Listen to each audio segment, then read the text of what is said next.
السلام علیکم ورحمۃ اللہ وبرکاتہ۔ محترم سامعین، اس وقت کی بڑی افسوسناک خبر آپ سے شیئر کر رہے ہیں۔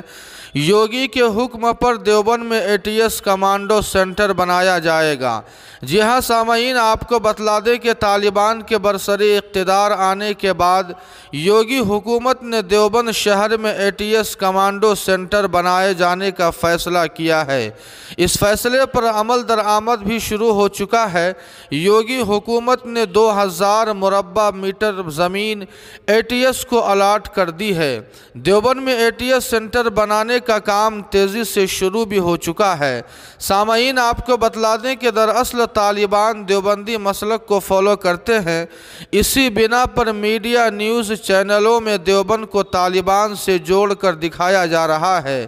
حالانکہ دیوبند کے ذمہ داران ماضی میں طالبان سے قطع تعلق کا اظہار بھی کر چکے ہیں۔ طالبان اگر مسلکی طور پر دیوبندی ہے تو اس کا ذمہ دار دیوبند کو قرار نہیں دیا جا سکتا۔ بظاہر اگر دیکھا جائے تو ماضی میں ہندوستان کے شہر دیوبند اور طویل دوری پر بیٹھے طالبان کا آپس میں کوئی جوڑ نہیں رہا۔ طالبان کے اقتدار میں آنے کے بعد دیوبند کو شک کی نگاہوں سے دیکھنا افسوسناک ہے۔ قیاس آرائی کی جا رہی ہے کہ ATS سینٹر کے افتتاح کے بعد دیوبند مدارس سے جڑے تمام لوگوں کی سرگرمیوں پر کڑی نگاہ رکھی جا سکتی ہے۔